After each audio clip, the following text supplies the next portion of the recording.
There is not a single military object here. As you can see, those clear residential areas where people were living peacefully. Zero military presence here before the invasion and the war. Welcome back to the last episode in this mini-series from my educational tour of Ukraine with NomadMania in October 2023. We ended the latest episode in Irpin, a suburb of Kyiv, located just northwest of the capital. A place that had heavy fighting, including artillery shelling and clashes between Ukrainian defenders and Russian forces. Here we saw a destroyed bridge. If the Russians were able to cross the river, it would only be a matter of time before tanks would be rolling into the capital. So this became a strategically important location, and Ukraine made the decision to blow up their own bridge so the Russians couldn't use it. Well, everything about Irpin is in the latest episode, so I suggest you go back and listen to that one too. In fact, you should listen to all 4 of the episodes from Ukraine to get a bit of context. In this one, we're going to Bucha and Boryanska, before heading back to Lviv in the western part of the country, where some of the travelers on the tour are going to share their thoughts about the visit here. My name is Palabo, and this is the Radio Vagabond podcast. If travel is your passion, and you want escapism while still upholding your work and family responsibilities, you can travel vicariously from the comfort of your own home. This is the Radio Vagabond podcast. This episode is brought to you in part by Hotels25.com. It's a website that helps you find the best prices on hotels and guest houses and hostels around the world in one simple search. Hotels25.com. After Irpin, we got on the bus and drove a little bit more. So you actually didn't even notice how we entered from Irpin to Bucha, right? So it's an entire large western suburb of Kyiv with a total population over 100,000 people with multiple towns around merging into each other. So, yeah. In the urban type, there is not a big difference in terms of transition from city to city. But they have both completely different story.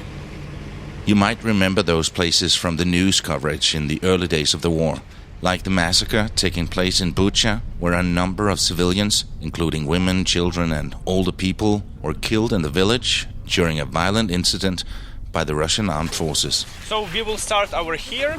We have 2 representatives from Bucha City Council, Mr. Dmitro Gabchenko, City Mayor Deputy, and Mrs. Katerina. I'm a representative of the Department of International Cooperation. Yeah, so it's a big pleasure. Thank you for hosting us here. Bucha, known for its peacefulness, became a symbol of the horrors of war. In February 2022, as the Russian invasion of Ukraine began, Bucha found itself in path of conflict. What unfolded here in the subsequent weeks shook the world. A few words about the tragedy in Bucha. So Bucha almost instantly went under occupation. Not far from here, just north of here, there's a famous Hostomel airport, which on the first day of the invasion, Russian military forces wanted to occupy it and use as the founding base for their massive invasion. And on the 25th of February, Russian forces were already stationed outside of Bucha, basically murdering people who were fleeing. So numerous families were killed like this way. People were fleeing by cars and they were shot. When Russian forces retreated from the town in late March, the grim reality came to life. Journalists and locals described the shocking scenes. The streets and sidewalks of Bucha, which had once echoed with everyday sounds of this bustling little town, were now eerily silent, marked by the stark evidence of brutality. There is not a single military object here. As you can see, those clear residential areas where people were living peacefully. The only kind of military unit here could be a military office where people, receive letters, which 10 people of administration, but zero military presence here before the invasion and the war. The most jarring sights were all the bodies of civilians. They lay scattered across the town, in the streets and in the yards, a grim testament to the violence that had swept through. Every particular case is researched, and at the moment it have been reported that approximately 600 local residents have been killed. The international response was swift and strong. There was widespread condemnation. Countries and organizations around the world called for thorough investigations. Ukraine, with international support, began collecting evidence of these potential war crimes. So, for example, one of the examples that this street was where the Russian forces also were stationed, and they made a hit towards the church. So, for example, the hole on the church is a result of a tank bullet. But beyond the headlines is the personal story that really hit hard. We heard tales of loss and survival, each one a reminder of the human costs of the conflict. The impact on Bucha's community is profound, leaving deep psychological scars. When people were murdered, they were lying and kept on the street, so it was forbidden to take their bodies out. But once the number reached critical, in the first case it was 67 people, it was already too much. It was arranged that they could be buried in a mass grave here by the church. These civilians, who had once walked the streets as neighbors and friends, lay there for days. As the world learned of the horrors, the images of Bucha's street painted a haunting picture of war's merciless nature. The length of time these bodies remained exposed spoke volumes of the chaos and the magnitude of the tragedy that had unfolded. Here on the memorial you can see the names, full names of every person who died. So all people who died during the massacre and during the wartime also that are living in Bucha area are commemorated here. At the Church of St. Andrew, we go to the mass grave that also serves as a memorial. The church grounds and its surroundings, usually a place for peace and solace, is turned into a somber memorial for the victims of the tragic events that unfolded in Bucha. Some people were buried in a plastic packet, some people were simply thrown in. 2 children was also buried here. Both children were living in a house nearby, and once their family was trying to flee, they were shot by a Russian military unit. Every day they're finding more bodies in Bucha. Russia's withdrawal has revealed what looked more like crime scenes than the aftermath of battle. Ukrainians shot in the head at close range. Bodies bearing signs of torture and rape, some lined up in basements. So this is a particular story with the plot. So the local 5 volunteers have been murdered in the basement, yes, and then the prosecution officers took them out, and those are the poor people. As we go inside the church, it becomes even more real and heartbreaking. They have an exhibition with a number of photos showing what happened here. President Zelensky toured Bucha yesterday, describing what he saw as a war crime and genocide. He called on the United States and other allies to sanction Russia even harder and send more weapons and aid to Ukraine. Recently, a Russian officer was brought here for a testament as a witness, and he confirmed that 2 children were killed in the car, mother was killed, but the husband survived, but he lost a leg. Аналізуючи зараз загиблих, які у нас є, ми бачимо, що переважна більшість загиблих. During the autopsy, they realized that most of the people were killed with the bullets, not with the shrapnel. So it was an intentional hit. President Biden, who said he may impose new sanctions on Russia, called for a war crimes tribunal to hold President Vladimir Putin accountable. But not everyone has seen it, at least not in the same way. Russia's foreign minister claimed Ukrainians staged Bucha, using actors pretending to be dead. This is definitely not for the faint of heart. In some of them, you see bicycles abandoned next to their fallen owners. In one of them, there's even a dog laying beside its owner, waiting for him to wake up. And some with groceries in bags beside lifeless hands. I also noticed that some of the killed were in the streets with their hands tied, and there were reports of bodies showing signs of close-range gunshot wounds. Both these suggest execution. Now we're inside the Church of St. Andrew here in Bucha, and right outside is where they have a mass grave that we saw just before, and inside the church there are some big pictures that really bring it home, like how ridiculously crazy and brutal it was here in Bucha. There's a lot of pictures of people laying dead in the street and just being killed by the Russians. This is the hardest part of the trip so far. It really makes you realize that what we're talking about here. One thing is to be told about how many people got killed. Another thing is to see the pictures. The Bucha tragedy isn't just a local issue. It raises important questions about war crime and accountability on the global stage. Despite the darkness of these events, the resilience of the Ukrainian people shined through. They were determined to rebuild and seek justice. The streets of Bucha turned into more than just a war zone. It became a silent reminder of lives cut short and dreams left unfulfilled. These roads witnessed the harsh realities of war, capturing a moment that's now etched in history. When we think about Bucha, it's crucial to remember these tragedies and join together to ensure such horrors are never repeated. Bucha's story is a powerful lesson on the impact on conflict and the strength of human spirit that emerges even in the darkest times. We'll be right back. If you've been listening for a while, you know a thing or two about Talibot.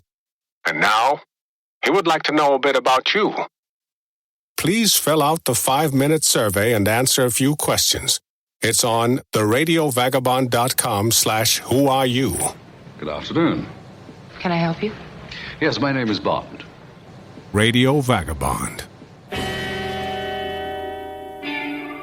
We had a few more stops in Bucha and Boryanska before going back to Lviv in the western part of Ukraine.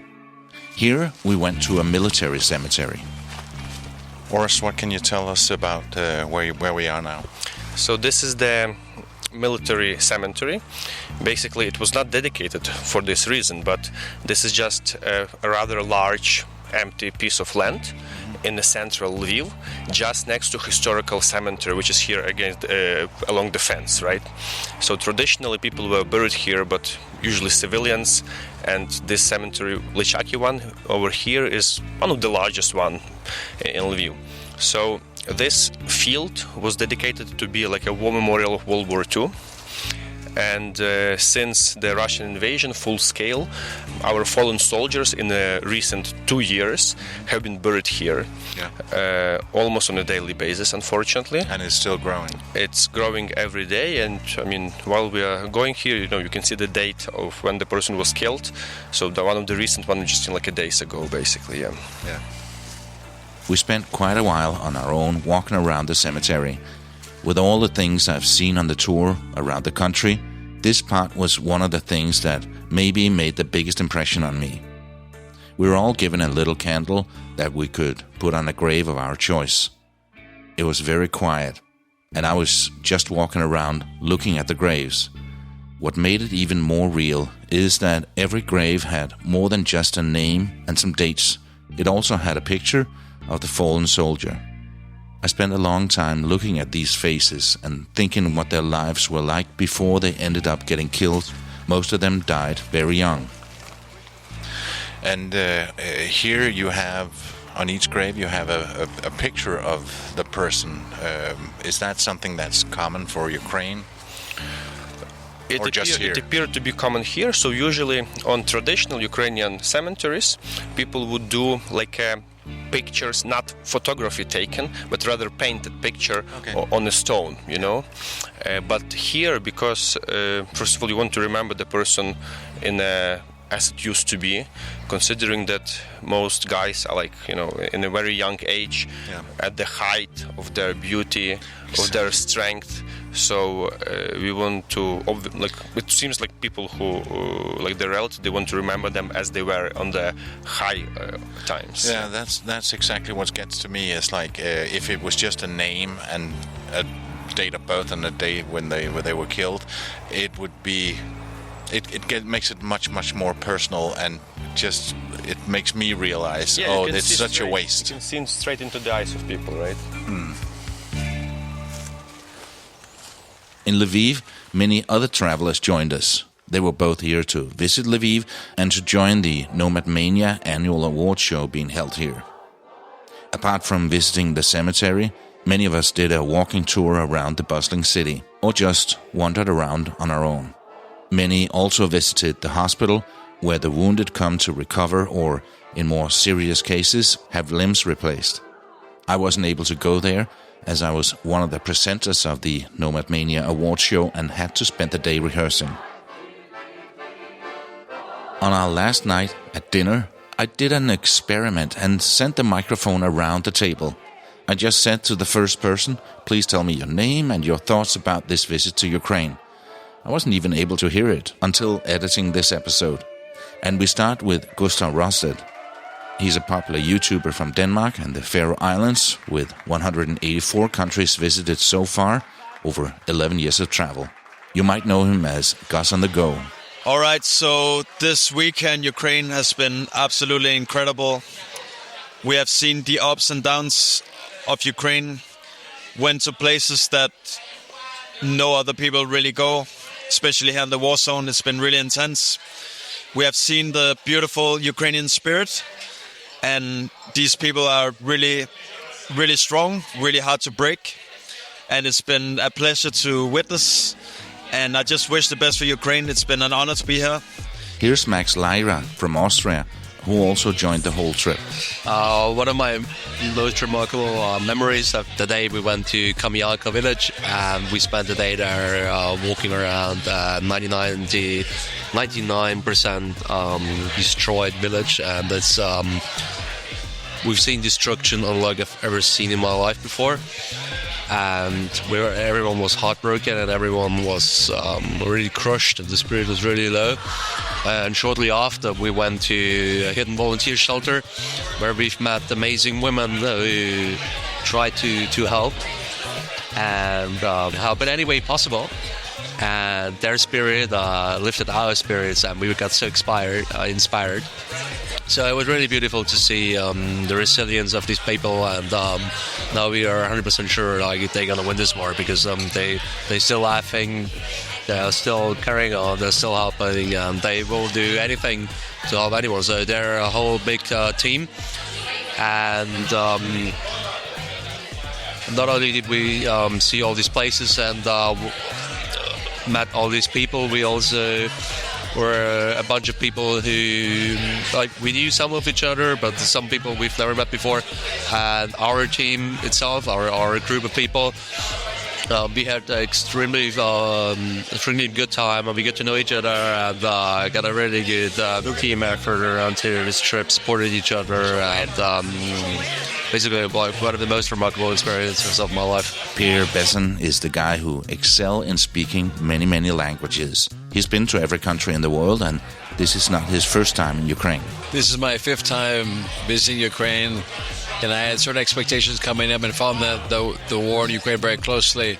And I've come away with this experience so inspired, moved, touched by all the things that we've done. Orest has done an absolutely amazing job connecting us with Ukrainian people to see ups and downs of Ukraine during these war times. What I've discovered about Ukrainian people that I felt before, now I feel even more so, is this Ukrainian people has come together so closely during wartime. There's this amazing sense of teamwork, of collaboration, optimism for the future, and always a sense of humor. I'm really sort of humbled by my experience with the Ukrainian people. I'm very proud of the Ukrainians I've met. I'm very proud to have actually had the experience to interact with people here. And I think this NomadMania trip has been absolutely eye-opening in understanding the situation here in Ukraine. Mette Ehlers Mikkelsen is another big-time traveler. She's from Denmark, and she travels a lot with her kids. She brought one of them, Lærke, with her here to Lviv. Despite Lærke only being in her early 20s, she's been to more countries than me. And Mette herself only needs one more country before she's completed her goal of visiting every country in the world. My name is Mette. I'm a Danish traveler and active part of NomadMania. And to me, this trip to Ukraine has shown us how we absolutely support Ukraine and hope for the victory of the country, and hope that us being present here will help boost the morale and this continuous support in the Western world, the countries we come from, for Ukraine. And we've been to so many places, like, unfortunately, cemeteries and hospitals with amputations and really, really grave experiences as well, that has just reminded us of how this is also sort of deep and meaningful travel, something that has broadened our horizon. So thank you for that. Here's Alex from Puerto Rico, who joined the entire trip all the way to the eastern part of Ukraine.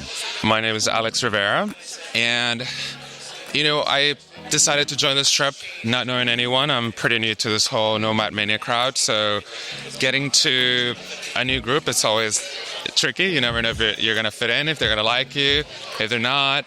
So it was really interesting. After I landed, immediately everybody was super nice, super welcoming. Everybody was just incredibly warm and just really, really lovely. So as you know, there's a whole war going on, and it was a roller coaster ride, I would say. There were many moments, many emotions. There were ups and downs. I have laughed many times. I have cried several times, particularly today. I just cried at the cemetery for the military veterans, which is very, very sad. And it was an unnecessary war, and there are unnecessary casualties because none of this needed to happen in the end.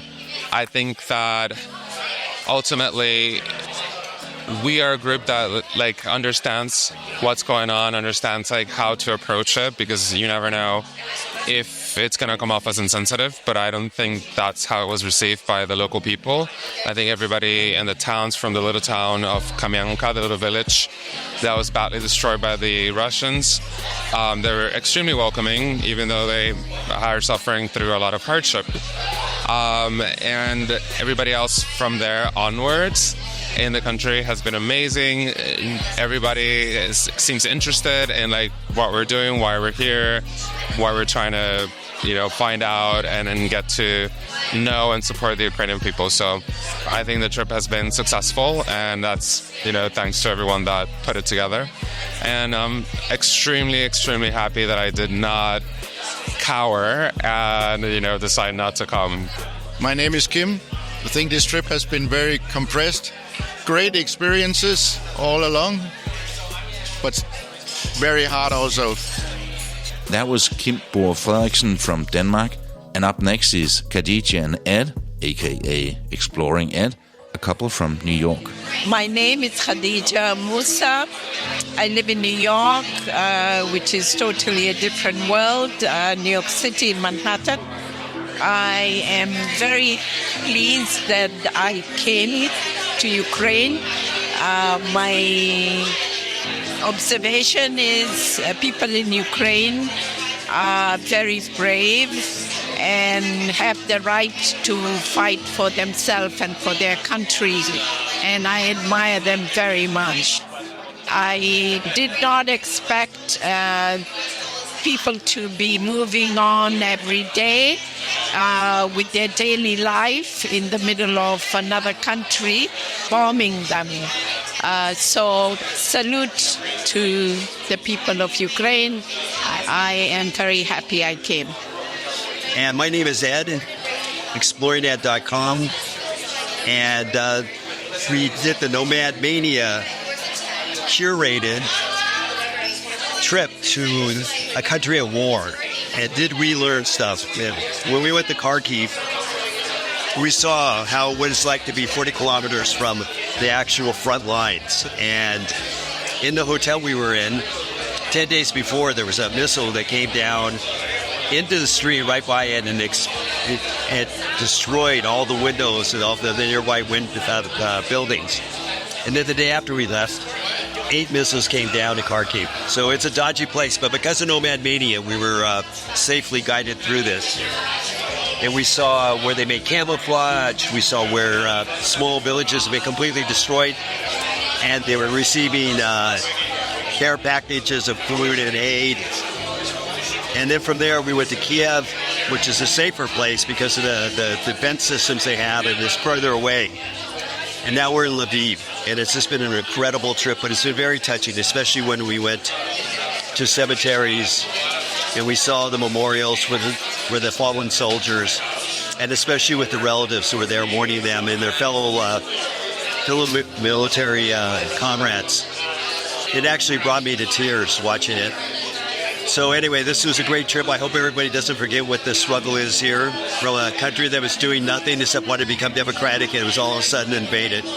And they've resisted so valiantly, and hopefully they can continue and reclaim all their land. And here are Lee Sandberg, Tony Wang, and Alan Havelarsen. My name is Lee Sandberg. I'm from New Jersey, and I took part in the Kyiv portion of this trip, and it was really unlike anything else that I've ever experienced in my life. It was eye-opening and more than I could have ever expected. I would say that there's no easy way to sum up the takeaway. I mean, we've heard a lot of the same commentary about Ukrainian resilience, and this is all true. The level of support and hospitality has been truly memorable. I've been a strong supporter of Ukraine since the outbreak of war, and this trip certainly reinforces their resolve. I'll continue to support Ukraine and encourage others to do the same. But what this has, I guess, done for me, having witnessed Ukraine from the social media and news outlets and the media, that this has truly brought this country to life for me in a way that I couldn't have anticipated. Ukraine is more than just a territory. It's a lifestyle, it's a state of mind, and even in the face of war, that lifestyle and state of mind perseveres. My name is Tony, and this trip for me has been really eye-opening in terms of seeing really what was happening on the ground in Ukraine. You know, you can read as much news as you like, you can see as many photos, but really being here in Ukraine, it's different. You know, the emotions, the hardships that people are going through, it's a lot closer to you, and it really hits your soul. My name is Adam. I come from Denmark, and it's been so interesting to see Ukraine. I have been here many times before. Now I'm here again, and it's again a very big pleasure. And finally, Petro from Australia, who wasn't on our trip to the eastern part of Ukraine, but recently did a similar trip around the country on her own. My name is Petro Mare. My takeaways of this trip, I only joined for the Lviv section, and in a way I'm regretting picking over collecting a few NomadMania regions instead of redoing my entire trip back to the east.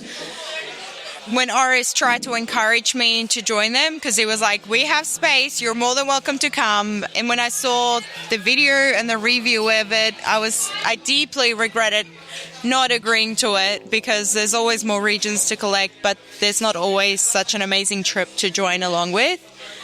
And even for me, it deeply touched me, seeing all the moments you guys had, because I had gone before you guys independently to some of the places you went through, and it brought me to tears to see that and remember and reflect on my own personal experiences. And I even expressed to Orest myself how much I really wanted. I promised Oleg and his wife from Izium that I'll be back, and he was like, why don't you come? But I didn't, so here I am now just for the Lviv portion, and I'm so glad I joined this part. And with these words from my fellow travelers from this amazing educational NomadMania tour of Ukraine, it's almost time to say, gotta keep moving. And it is also going to be the last regular show this year. I have a lot of plans for 2024, that I can't wait to share with you. As you know, producing these travel episodes take a long time, around 30 hours per episode. But I'll do my utmost to keep the schedule of one new episode every week. I probably won't succeed when life and travels come in the way, but I'll do what I can. Then that's where my focus is going to be, and not so much interviews with other digital nomads and travelers. I mean, I'll still do them from time to time, but not as many. I do have another thing in the pipeline that I'll share with you in the beginning of the new year. In other words, there's so much more to come. In order for me to be able to dedicate more time on the Radio Vagabond, I really need your help. Please help me spreading the word about the Radio Vagabond. Send a message to a friend or share a link on your social media platforms. If you tag me in a story on Instagram at Radio Vagabond, I will reshare it in my feed too. And with that, I want to wish you a happy Christmas and a festive New Year. We will now be arriving at the end of this installment of the Radio Vagabond. The next stop will be Asia. Mind the gap between this episode and the next one. My name's Palabo, and I gotta keep moving. See you in 24. Radio Vagabond. Produced by RadioGuru.co.uk.